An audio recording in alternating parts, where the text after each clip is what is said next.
तो हेडिंग दे दिया जाए। अच्छा, पहले कौन कौन क्वेश्चन आप लोग देखे हैं मौर्य कला में, उस क्वेश्चन को पहले आप लिखवा दीजिए। तो इससे क्या होगा, क्वेश्चन जब सामने रहेगा तो तथ्य प्रकट करने में लगले साथ ही साथ बेहतर होगा। तो आप क्वेश्चन लिखवाइए, कौन कौन, हम तो क्वेश्चन देखे हैं, लेकिन आप कौन कौन क्वेश्चन देखे हैं धड़ाधड़ बोलिए, क्वेश्चन बोलिए मौर्य कला से। हाँ, ये मौर्य कला से आप क्वेश्चन को बोलिए। मौर्यन आर्ट, ये है मौर्यन, ये आर्ट, ये मौर्यन आर्ट से आप बोलिए, इस पर हम फोकस डालते हैं। हाँ रुकिए रुकिए, हल्ला नहीं, बने धड़बड़ाइए नहीं, आप बड़ा शांति प्रिय जॉब में जा रहे हैं। देखिए मौर्य कला का, हम मौर्य कला का विशेषता बताएं। चलिए एक बात, हाँ रुकिए रुकिए रुकिए, वो लिखने दीजिए विशेषता। हाँ हाँ हाँ रुकिए भाई, विशेषता बताइए बताइए। हाँ चलिए रुकिएगा, मौर्य कला का विशेषता बताइए, और क्या बोलिए? बिहार पर उसका प्रभाव। हाँ रुकिएगा, बिहार पर उनका प्रभाव बतावे, यही ना। चलिए ये क्वेश्चन हो गया clear. Now second question is that, बोलिए सेकंड क्वेश्चन बोलिए। रुकिएगा, कौन बोल रहे हैं? अच्छा हाँ, मौर्य कला का बौद्ध धर्म के साथ बोला जाए, मौर्य कला का बौद्ध धर्म के साथ, बौद्ध धर्म, ये बौद्ध धर्म के साथ इनके संबंध को दर्शावे, इसके संबंधों पर चर्चा करें, संबंधों पर चर्चा करें। चलिए और बोलिए। अच्छा तीसरा, मौर्य कला के भवन निर्माण पर चर्चा करें, यही ना। भवन निर्माण पर चर्चा करें या प्रकाश डालें, चर्चा करें या प्रकाश डालें। चलिए और बोलिए। और किसी यंग मैन का कोई सवाल? देखो क्वेश्चन देखो, बोलिए क्या क्या, आप बोलिए, फिर से बोलिए ना।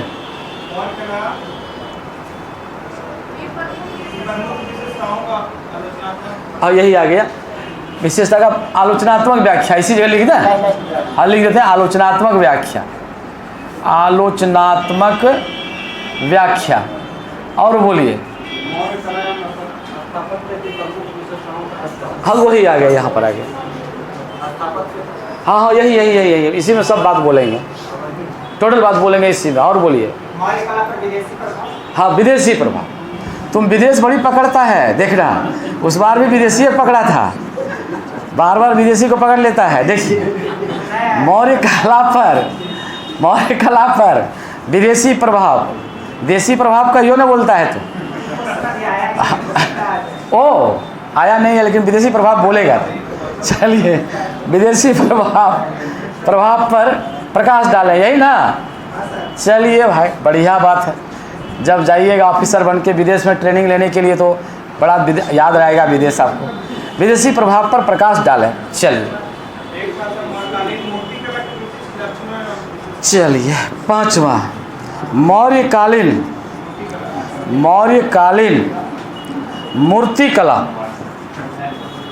मूर्तिकला के विशिष्ट लक्षणों का, हाँ मौर्यकालीन मूर्तिकला के विशेषताओं का वर्णन करें, विशेषताओं का वर्णन करें। और कुछ है? Yes okay. मौर्य कला और वास्तुकला की, हाँ तो वही हुआ। यदि हम कला बोल देंगे ना, तो कला में आ गया टोटल। अब वास्तुकला में कह देंगे तो यही कहाँ भवन वाला आ गया। क्लियर? यदि हम कला बोल दें तो कला शब्द यदि हम बोलें तो टोटल आ जाएगा। कला शब्द यदि हम बोलते हैं तो इसका मतलब है काफ़ी विस्तृत व्याख्या होगी इसकी। इसका जो दायरा होगा वो क्या होगा? Much more extensive, much more extensive. क्यों भाई? इसके अंतर्गत टोटल आ जाएगा। इसके अंतर्गत क्या आ जाएगा? राजकीय कला आ जाएगा, राजकीय कला आ जाएगा। इसके अंतर्गत क्या आ जाएगा? वास्तुकला आ जाएगा, स्थापत्य आ जाएगा, मूर्ति आ जाएगा, मृण मूर्ति कला आ जाएगा, प्रस्तर मूर्ति कला आ जाएगा, सिक्का आ जाएगा, मतलब टोटल A to Z चित्रकला सब आ जाएगा। यदि कला बोल देवे कि भाई मौर्य कला का वर्णन करें तो टोटल आ गया। और यदि उसी को बाइफरकेट करके कहे, स्पेसिफिक वे में कहे कि भाई ये चीज़ दिखलाइए, मूर्ति कला पर दिखाई तो हमको मूर्ति कला दिखा देना। हमको यदि ये चीज़ कह देवे कि भवन पर दिखाइए तो भवन को दिखा देंगे। हमको यदि ये चीज़ कह देवे कि नहीं भाई आप जा कर के केवल हमको क्या दिखाइए, उसके राजप्रसाद का वर्णन करिए, तो हम केवल उसके राजप्रसाद को दिखा देंगे। लेकिन यदि कह देवे कि मूर्ति कला पर, यदि कह देवे कि मौर्य कला पर प्रकाश डालें तो हम टोटल पर डालेंगे प्रकाश। कला का मतलब ही होता है समग्र व्याख्या। नहीं, कला का मतलब ही होता है समग्र व्याख्या। किसका? समग्र व्याख्या। समग्र व्याख्या किसका? Of total arts. ये टोटल किसका हो जाएगा? आर्ट्स। चाहे कोई भी चीज़ आ जाए, may be anything, we have to explain whole and soul of any arts. Total बात आएगा। स्थापत्य आ जाएगा, मूर्ति कला आ जाएगा, स्तंभ आ जाएगा, लोक कला आ जाएगा, चित्रकला आ जाएगा, संगीत कला आ जाएगा, नृत्य कला आ जाएगा, कोई भी कला आ जाएगा। क्या कला अपने आप में क्या है? बहुत विस्तृत अध्ययन लेके चलता है। ये अपने आप में क्या है? बहुत विशाल है। उसकी क्षेत्र, उसका एक्सटेंशन बहुत ज़्यादा है। तो उसको हमको लिखना है, तो उस प्रकार से हमको इसको देखना है। अब सुनिए, वन बाय वन हम सभी को इसकी व्याख्या दे देते हैं, तब ज़्यादा समझ में आएगा। और जिसमें पढ़ाते जाएंगे उसमें हिट करते जाएंगे कि देखो ये हुआ, देखो ये हुआ, देखो ये हुआ, देखना। तो जो हिट करेंगे तो आप ज़्यादा उससे क्या हो जाएंगे? हिटेड हो जाएंगे। देखिएगा, तब मौर्य कला की विशेषता, तब विशेषता का मतलब यहाँ पर क्या है? क्या हम बोले आपकी क्या विशेषता है? यदि आपसे पूछा जाए कि भाई आपकी क्या विशेषता है, इंटरव्यू में आपसे पूछा जाए what's your main feature, please tell me, तो क्या बोलेंगे आप? राइट? मैं कर्तव्यनिष्ठ हूँ, ईमानदार हूँ, राइट, एक्टिव हूँ, लगनशील हूँ, जुनून है, देश परिवर्तन के लिए, घोटाले के लिए तय है। ये मेरी क्या है? ये मेरी विशेषता है। यही ना विशेषता है, यही विशेषता है आपका। अभी जितना बात हम एथिक्स का कर दें, जितना नैतिक बात कर दें, कह ले, लेकिन एक बात तो जरूर जुड़ जाएगा, वो क्या है? आवश्यक बुराई है। वो कैसी बुराई है? आवश्यक। वो यदि नहीं किया तब अफसर कौन बात का? बेकार अफसर है, तब आप लोग बोलता है अफसर है, छप्पर पर पुआल उड़ रहा है, कौन अफसर है रे भाई? बुद्धू ऑफिसर है, ईमानदार थोड़े बोलता है। वो तो लोग बोलता है बुद्धू ऑफिसर है। हाँ, ऑफिसर है, दूर से ही दिखना चाहिए, फलना बाबू का मकान अट्टाली का है, देखिए तो ये ना ऑफिसर है, ये ऑफिसर है। और यदि वहाँ देखेगा ये खपरेल का मकान है, का बेकार आदमी है। समझ में बात आ रहा है? बिल्कुल आ रहा है। देखिए, तो तैयार रहना है यहाँ जाने के लिए, यहाँ जाने के लिए तैयार रहना, यहाँ तैयार रहना, put into jail,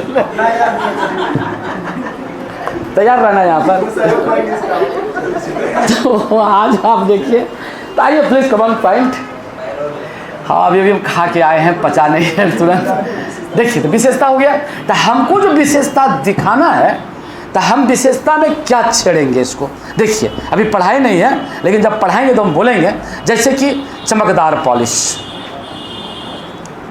unique thing. जैसे कि मैं बोलूं कमल, जैसे मैं बोलूं फलक, नहीं, जैसे मैं बोलूं बेजोड़ स्ठे, सुंदर स्ठे, निर्माण कला अपने आप में अनोखा, ये सब क्या है, विशेषता है। तो ये चीज़ हम दर्शा देंगे। अब कहता है बिहार पर उसका क्या प्रभाव पड़ा, तब हम लिखेंगे कि जो कला बिहार में जो कला है वो मौर्य कला पर आधारित बहुत सारी मूर्तियाँ बनाई जा रही है। जैसे कि मैं बोलूँ यक्ष यक्षिणी की मूर्ति बनाया जा रहा है, तो यक्ष यक्षिणी की मूर्ति जो बनाया गया है तो उसमें स्त्री चित्त को बेजोड़ दिखाया गया है कि कैसा उसका स्त्री का अंग प्रत्यंग है, उसको बेजोड़ करके दिखाया गया है। तो उस प्रकार का मूर्ति आज बिहार में बनता है, तो हम उसको क्या दर्शा देंगे कि हाँ भाई यस, ये क्या है, इससे अफेक्टेड है, इससे क्या है, प्रभावित है। देखिएगा ये पोर्शन खत्म। अच्छा, सेकंड पोर्शन आ जाइए। मौर्य कला का बौद्ध धर्म के साथ संबंध, रिलेशन किसके साथ, विथ बुद्धिज्म। बुद्धिज्म के साथ इसका क्या रिलेशन है, तो हम आपको बोलें इसने विषय वस्तु क्या चुना। तो सवाल यहाँ पर यह है, अशोक कौन थे, अशोक बौद्ध धर्मावलंबी थे। तो स्वाभाविक बात है जिस धर्म से रिलेटेड व्यक्ति होगा उसकी विषय वस्तु को निखारने का कोशिश करेंगे या नहीं करेंगे, करेंगे, स्वाभाविक बात है। तो इन्होंने क्या कर दिया, इन्होंने बौद्ध धर्म से रिलेटेड सब कुछ लिया। तो क्या क्या लिया, बौद्ध स्तूप लिया, बौद्ध विहार लिया, क्या लिया, बौद्धों से रिलेटेड चैत्य बनवाया, क्या बनवाया, स्तूप बनवाया। तो बोलिए इस पर बौद्ध धर्म का प्रभाव है कि नहीं है, है ना।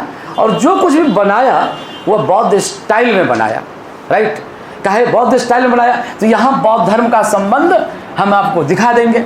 अब है मौर्य कला का भवन निर्माण पर चर्चा करें। आप कैसा भवन बनाते हैं आज, देखिएगा, समझ लेना है इस बात को। कि ये अपने जब समझ जाइएगा ना, वहाँ ब्रेन अपने काम करेगा। यही जो हम बता रहे हैं ये आपको बहुत बड़ा मित्र के रूप में साबित होगा, वहाँ पर आप इसको समझिए। सबसे पहली बात, आप जो अपने यहाँ भवन बनाते हैं, कैसे बनाते हैं भवन। हम बोले आप यदि गरीब गुरबा आदमी है तो सीधा सीधी 2 ईंटा जोड़ देते हैं और धरती से ही उसको उठा देते हैं, चबूतरा फबूतरा कुछ नहीं बनाते हैं। देखने में ही लगता है कि गरीब का मकान है, गरीबी टपकती है इस मकान से, देखिए झलकती है। 2-4 तो खपड़ा है, 2-4 तो इधर है, किसका है, तो गरीब कुमार का है। ये मकान किसका है, गरीबदास का है। देखिए एक जमींदार का मकान, देखिए दिखाते हैं, देखिए जमींदार का मकान, देखिए राइट, देखिए राइट, देखिए राइट, देखिए बन गया। अब देखिए ये घेरा बन गया, ये घेरा बन गया, ये देखिए बाउंड्री वाल हो गया, ये बाउंड्री वाल हो गया। अब देखिए यहाँ आ गया, यहाँ पर ये दरवाज़ा है, विशाल दरवाज़ा है। तब यहाँ तक जाने के लिए देखिए सुंदर एकदम बनाया हुआ है। और यहाँ पर एक गेट बना दिया है, बढ़िया सा गेट यहाँ बना दिया है, ये गेट बना दिया है। और यहाँ पर एक खूबसूरत अट्टालिका बना हुआ है एकदम। ये क्या बना हुआ है, अट्टालिका बना हुआ है। यही देखिए अट्टालिका एकदम कमाल का मैग्निफिसेंट बिल्डिंग। ये क्या है, मैग्निफिसेंट बिल्डिंग बिल्ट बाय चट्टान सिंह लैंडलॉर्ड। देखिए चट्टान सिंह लैंडलॉर्ड, ये लैंडलॉर्ड वही लोग ना लैंडलॉर्ड होता था। दूर से देखा कि साहब इसका मकान है। अब रुकिए, लेट मी स्पीक, आप पॉइंट पर आ जाइए। तो भवन जो ये बनाया, तो आप तो देखिए, तो देख लिए, हम लोग कॉमन आदमी तो देख लिए, लेकिन यदि इसको ये कोई वास्तुविद देखेंगे, यदि कोई इसको वास्तुविद देखेंगे, वास्तुविद, तो वो क्या देखेंगे, मकान चबूतरा पर बना है, चढ़ने के लिए सीढ़ी है, मकान भव्य है, मकान की दीवार साहुल से प्रयोग किया गया है, छत खूबसूरत बनाया गया है, सुंदरता का ख्याल रखा गया है, हवा का ख्याल रखा गया है, अमुक अमुक बात, ढेर सारा बात बना देगा। अब यदि उसमें कोई पर्यावरणविद होगा तो वो कहेगा आखिर चबूतरा पर क्यों बनाया, इसलिए कोसी प्रमंडल में है, बाढ़ आता है, सबका घर डूबेगा, चट्टान सिंह का घर नहीं डूबेगा, नहीं डूबेगा।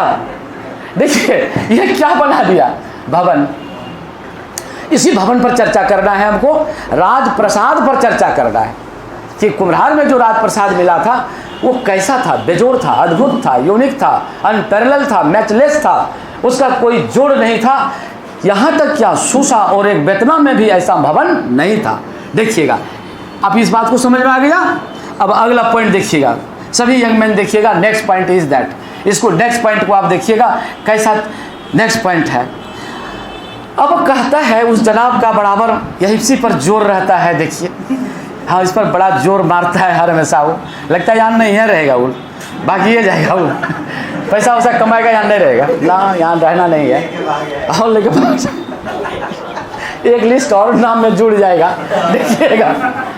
अब ये ले दे के विदेशी प्रभाव मारता है, देशी से इसको कोई मतलब ही नहीं है, विदेशी से मतलब है। देखिए, अब हमको विदेशी प्रभाव देख रहा है, तो हम यदि विदेशी प्रभाव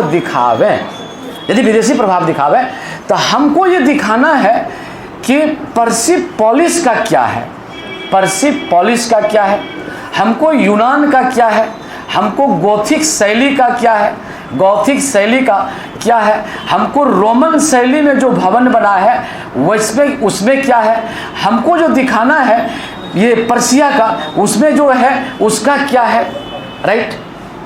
हम यदि इसको दिखा देंगे और जोड़ देंगे तो हमारा विदेशी प्रभाव दिख जाएगा। जैसे कि मैं बोलूँ, एक छोटा सा एग्जांपल मैं दूँ अभी आप सभी यंग मैन के सामने। यदि पर्सिपोलिस में जो भवन बनाया जाता था, ये बड़ा बड़ा भवन है, ये बड़ा बड़ा, ये क्या बनता है, ये पाया, ये बड़ा बड़ा का पाया बनाया जाता था। ये बड़ा बड़ा क्या बनाया जाता है, ये पाया। इसके ऊपर ये बड़ा सा एकदम ये सहतीर टाइप का रखता था, और तब जा करके इस पर छत पीटा जाता था। तो ये क्या है, विदेशी प्रभाव है।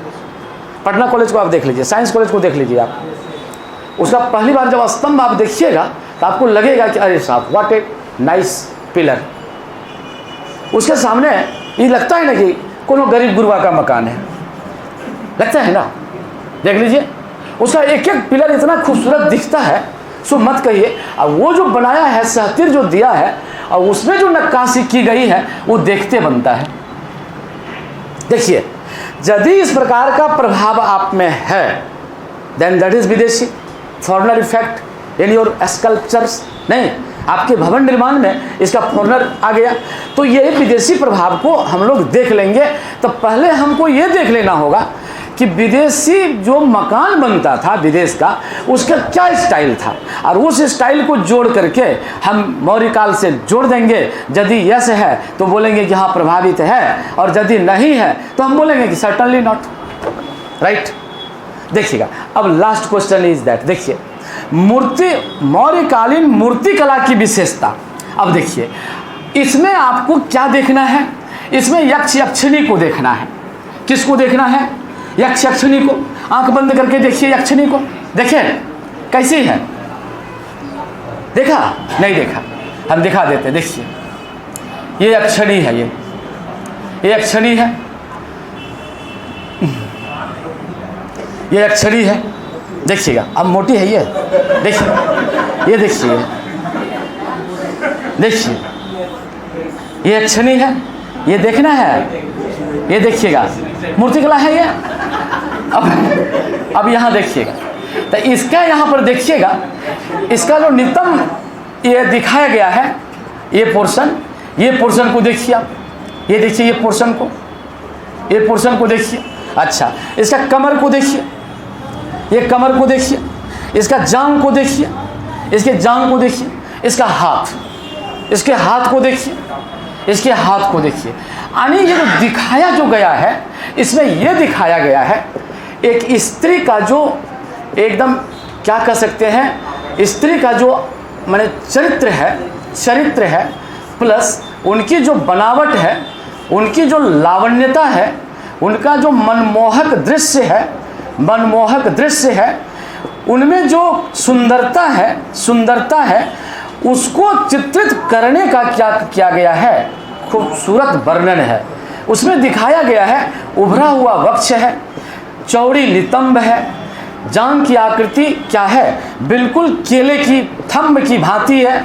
और क्या दिखाया, बिल्कुल सुडौल, कमर पतली है, ये जो दिखाया, ये किसका चित्र दिखाया? स्त्री का। तो मूर्ति कला का ये विशेषता है।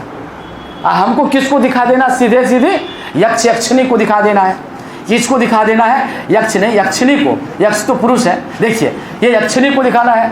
और किसको दिखा देना है? जो पटना से मिला है, पटना के दीदारगंज से। कौन सी मिला है? हाँ, दीदारगंज से ये जो मिला है चामार ग्रहणी, चामार ग्रहणी की मूर्ति को मिला है, जिसमें कि बिल्कुल ही स्त्री स्वभाव को, स्त्री शरीर को स्पष्ट रूप से दिखाया गया है। इसी का वर्णन कर देना है। यदि मूर्ति कला बोलता है तो उसी को चामार ग्रहणी यक्षिणी का पूरा वर्णन कर देना है। Then that is right. बस सोच समझ में आएगा। मोटे तौर पर मैं मानूं कि जो प्रश्न अभी आपके सामने था उस प्रश्न का थोड़ा बहुत चित्रण हो गया, और अब उसके आधार पर आप क्या कर सकते हैं? You can write anything which will come in your question paper, no doubt. ये समझदारी आपकी बढ़ गई ना। अब हम लोग आते हैं मौर्य कला पर, आते हैं हम लोग अब मौर्य कला पर बात करते हैं। अब सभी लोग ध्यान से सुने, मौर्य कला पर अब ध्यान से हम लोग सुन लें। एक एक करके हम लोग क्या करेंगे, अब बात करते चले जाएंगे कि मौर्य कला रियल में क्या है। देखिएगा मौर्य कला क्या है, इस बात को देखिए। तो हम बराबर आपसे कहते हैं, जब से हम पढ़ाने के लिए आते हैं आपसे पास, तो बराबर हम कहते हैं, मजाक में कहते हैं आपसे, पहले गेहूं या गुलाब? पहले गेहूं और तब फिर क्या है? गुलाब। राइट। पहले पसंद क्या लोग उपजाना पसंद करेगा? गेहूं। गेहूं का मीनिंग क्या है? आवश्यकता की वस्तु, आवश्यकता की वस्तु, मिनिमम नीड्स। ये क्या है? मिनिमम, ये है नीड्स। ये क्या है? खाद्यान्न, क्रॉप्स। सबसे पहला चीज़ है क्रॉप्स, सबसे पहला चीज़ है फसल, सबसे पहला है भूख शांत होना है। ये जो क्षुधा है इसको शांत होना है। जब क्षुधा हो जाएगा तब क्षुधा शांत होने पर तब सुंदरता नज़र आती है। तब कौन सी आती है? सुंदरता नज़र आती है। तब ये गुलाब किसका प्रतीक है? सुंदरता का प्रतीक है। किसका प्रतीक है? ये भोग विलास का प्रतीक है। भोग विलास का ये क्या है? ये प्रतीक है। किसका प्रतीक है? आरामदायक वस्तु का प्रतीक है। किसका प्रतीक है? विलासिता संबंधी वस्तु का प्रतीक है। तो मैं बोलूं कि मौर्य काल के राजा ने इतना न पैसा कमाया कि आवश्यकता की वस्तु तो अब आम बात हो गया। सभी लोग धनी मानी हो गए और सबों का क्या हो गया? एकदम आवश्यकता की पूर्ति हो गई। किसी को चिंता नहीं था कि मैं शाम क्या खाऊं। आज आप बोलते हैं ना कि फ्रांस के हर शाम की गली रंगीन होती है। शाम होते ही 6 बजते ही पूरी गली सज धज के तैयार हो जाती है और लोग आनंद लेने लगते हैं, और वहाँ का जीवन स्तर बहुत ऊंचा हो जाता है। क्यों? वहाँ पर गरीबी है ही नहीं। लेकिन गरीबी यदि है तो सापेक्षिक गरीबी है। कौन गरीबी है? ये सापेक्षिक गरीबी है। इसीलिए लोग कहता है फ्रांस तो फ्रांस है। यहाँ शाम होते ही लोग लुका छिपी करने लगता है, किसको मार लें, 2-4 पैसा हो जाए, सड़क पर आगे कौन अकेला जा रहा है, जल्दी लगाओ। अंतर नहीं आता है? अंतर आ रहा है ना? क्या बात करें भाई, देखिए। चलिए, तो ये अब हमको देखना है। तो मौर्य कला का सबसे पहला बात हम लिखें कि कब, यदि हमको टाइम कर दें तो ज़्यादा अच्छा रहेगा। ज़्यादा अच्छा रहेगा कि हम सीधी सी बात यहाँ पर लिखें कि मौर्य कला, ये है मौर्य कला। तो कब का, टाइम कब का, जल्दी बोल दीजिए। ये हम लोग कहें कितना से कितना तक? 321 ईस्वी पूर्व से कितना तक? 184 ईस्वी पूर्व तक। इसी का ना आए? अच्छा ठीक है, 183 भी लिखिए, 182 भी लिखिए, 184 भी लिखिए, चलेगा, कोई दिक्कत नहीं है। हमको अभी यही रहने दीजिए, ठीक है। 184 ईस्वी पूर्व तक, 85 भी लिख सकते, कोई दिक्कत नहीं। का है, एंशियंट हिस्ट्री है, इस प्रकार से बातें होती हैं, कोई बात नहीं, इतना काल का है।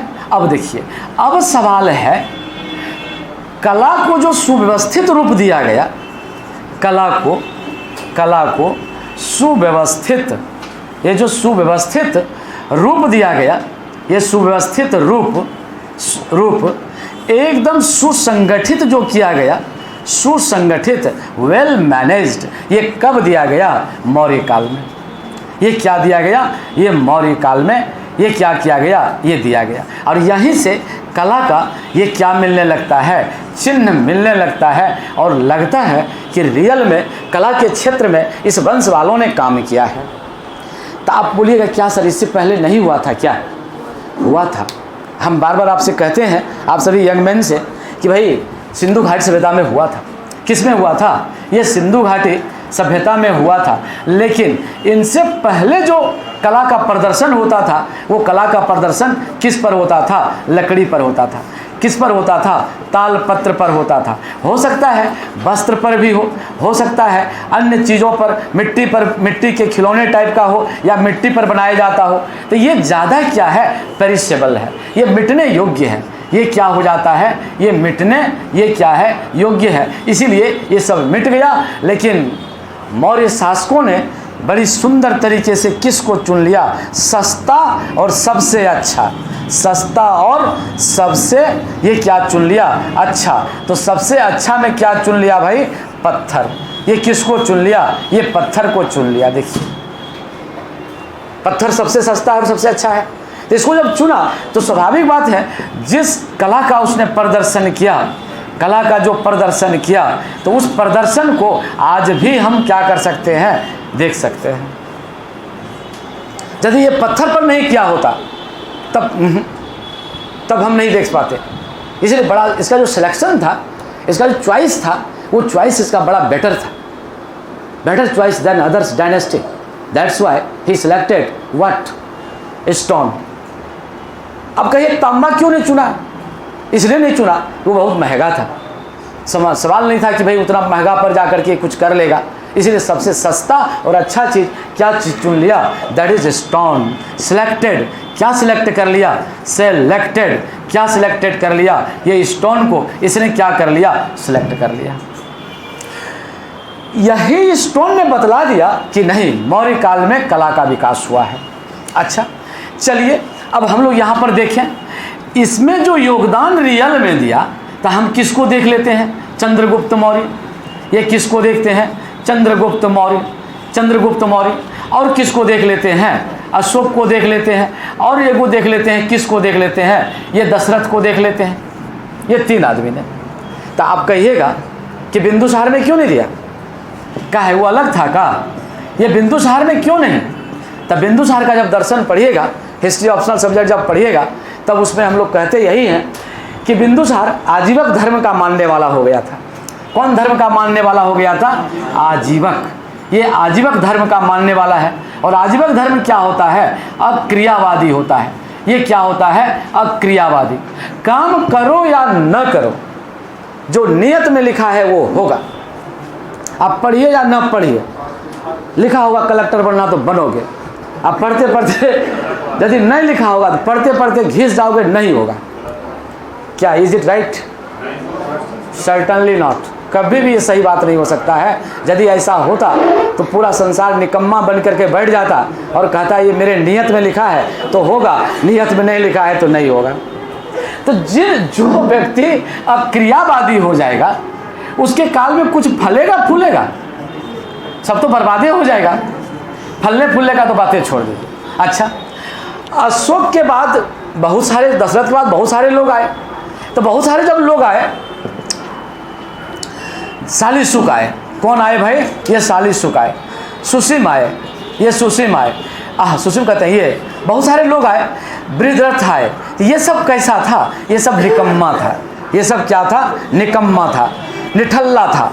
ये निठल्ला आदमी था। तो स्वाभाविक बात है, इसके काल में विकास होगा?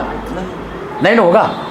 विकास तो उसके काल में होता है जिसमें क्या है? जुनून है, जुनून है, पैसा है, समय है, लगन है, सुंदरता को परखने की शक्ति है, सुंदरता का पुजारी है, उसी के काल में विकास होता है। तो ये तीनों में कौन कौन थे? 1 2 3। इसीलिए इसके काल में क्या हुआ? मौर्य कला का क्या हुआ? ये विकास हुआ। तो अब जब मौर्य कला का विकास हुआ तो हम इसको डिवीजन कैसे कर देंगे भाई? तो हम इसको डिवीजन कर देते हैं। देखिएगा, हम इसको डिवीजन कर देते हैं, इसका डिवाइड हम कर देते हैं कि किस आधार पर इसको डिवाइड करेंगे भाई? तो सीधी सीधी बात हम लोग लिखते हैं, अध्ययन की सुविधा के लिए हम लिखते हैं मौर्य कला। ये है मौर्य, ये मौर्य कला। अब मौर्य कला को हम 2 भागों में बांट दिए। ये मौर्य कला को 2 भागों में बांट दिए। ये क्या बांट दिए? ये है राजकीय कला, ये है राजकीय कला। और दूसरा हमने किस में बांट दिया? लोक कला।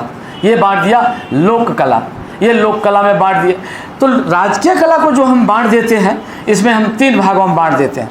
ये है चंद्रगुप्त मौर्य का, ये चंद्रगुप्त मौर्य का राजप्रासाद, ये राजप्रासाद, ये चंद्रगुप्त मौर्य का ये राजप्रासाद। कहाँ पर? ये कुम्हरार, यही कुम्हरार कहाँ? ये पटना बिहार। यहाँ पर हमको इसको जोड़ दिए। सेकंड इसमें हम क्या दे देते हैं भाई? अशोककालीन। ये क्या है? अशोककालीन कला, अशोककालीन कला। तो अशोक काल में कला में हम क्या बांट देते हैं भाई? स्तंभ। ये क्या बांट दिए? स्तंभ। क्या हम बांट दिए भाई? स्तूप, ये बांट दिया स्तूप। अब फिर क्या हमने बांट दिया इसमें? इसमें हमने बांट दिया अशोककालीन कला में इसका विहार। ये क्या बना दिया? ये विहार, ये चीज़ बांट दिया। और चैत्य दे दो, चैत्य विहार, ये चैत्य विहार, चैत्य, ये क्या कर दिया? विहार। और एक जो यूनिक चीज़ है दैट इज़ गुफा कला, केव आर्ट्स, इसको बांट दिया। अब इसी में इसी का दशरथ है, प्रपौत्र है। तो दशरथ के काल में भी आप देखिए दशरथ, ये है दशरथ। दशरथ के काल में हम कर देते हैं बराबर की गुफा जो था ही नागार्जुनी की पहाड़ी, ये है नागार्जुनी, ये नागार्जुनी की पहाड़ी में इसको हम क्या करते हैं? निर्मित गुफा, ये क्या कर देते हैं? ये निर्मित ये गुफा, हमने इसको इसमें बांट दिया। अब लोक कला में हम यहाँ क्या कर देते हैं? लोक कला में, ये लोक कला, ये लोक कला में हम इसको बांट देते हैं 2 गो। एक बांट देते हैं मूर्ति कला, ये बांट देते हैं मूर्ति कला, और दूसरा बांट देते हैं मृण मूर्ति कला।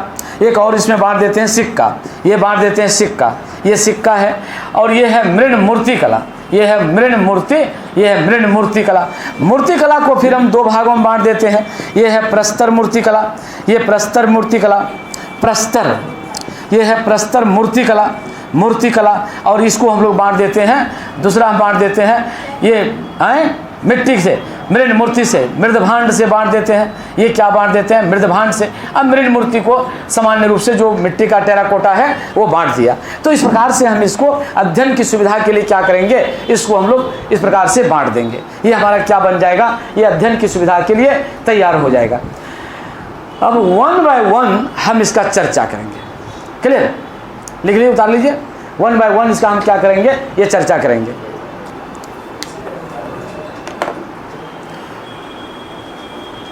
देखिएगा, इस सवाल ये है, आप यदि इसको उतार लेते हैं ना तो दोहरा तिहरा लाभ हो जाएगा।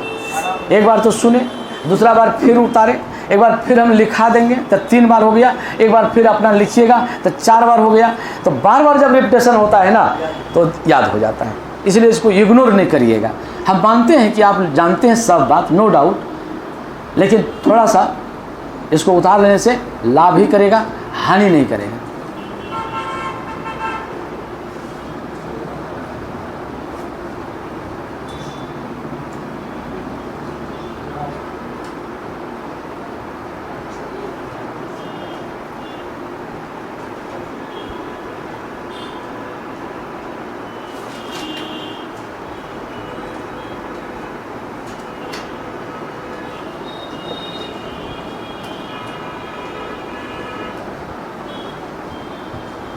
क्लियर?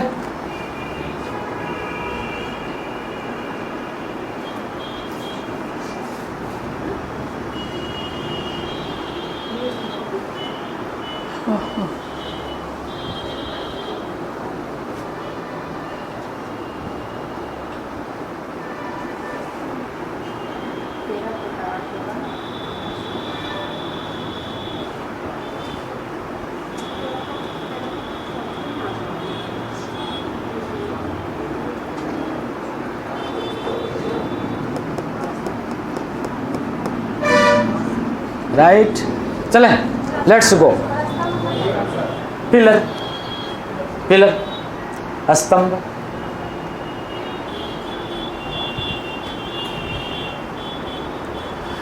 अब हम लोग वन बाय वन इसको देखते हैं। We will explain one by one, क्या इसकी खासियत है, क्या इसकी विशेषता है, इसको हम लोग देखते हैं ताकि आपकी अवधारणा क्लियर हो जाए। Your concept should be clear for coming examination. आने वाले एग्जामिनेशन के लिए आपकी अवधारणा स्पष्ट होनी ही चाहिए, तभी जाकर के कोई प्रश्न लिखा जाता है, अन्यथा नहीं लिखा जाता है। आप उस बात को समझिए और खुले मन से लिखिए। देखिए, तो अब हम सिलेक्ट करते हैं किसको? राजप्रसाद को। अब हम इसको लेते हैं, सिलेक्ट करते हैं राजप्रसाद को, मिटा दें। अब फिर वन बाय वन आप हमसे बोलते रहिएगा, हम लिखते जाएंगे, आप बताते रहिएगा, हम धड़ाधड़ फिर एक्सप्लेन करते चले जाएंगे। देखिए, तो अब हम सबसे पहले हम लेते हैं किसको? राजप्रसाद को। राजप्रासाद, यही राजप्रासाद, ये है राजप्रासाद। राजप्रासाद का मतलब होता है महल। ये क्या है? ये महल, मैग्निफिसेंट बिल्डिंग, राइट। देखना जी, ये राजप्रासाद है। देखिए, अब ये जो राजप्रासाद बनाया है, ये किसने बनाया है? चंद्रगुप्त मौर्य ने। ये क्या बनाया है? चंद्रगुप्त, ये चंद्रगुप्त मौर्य ने बनाया है। ये चंद्रगुप्त मौर्य ने। अच्छा, आप ये ध्यान में ये लाइए कि आखिर क्या ज़रूरत था इतना खूबसूरत राजप्रासाद बनाने का। ये भी तो सोचने वाली बात है। बहुत सारे राजा लोग हुए, आपको मैं बतला दूं, इसका स्टेटस देखिए पहले। शौकीन तो जो था, इसका ससुराल कहाँ था?